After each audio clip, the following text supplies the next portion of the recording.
జీవితాంతం కూడా మిగిలిపోద్ది.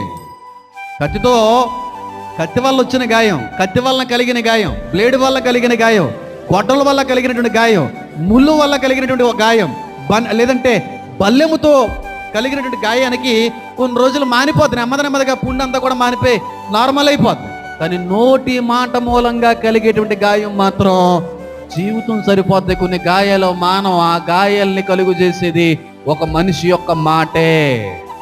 జాగ్రత్త.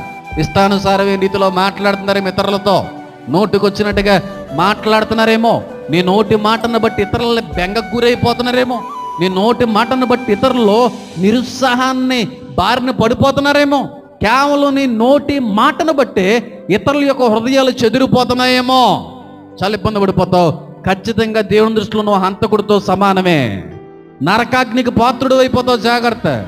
శాపగ్రస్తుడు అయిపోతావు.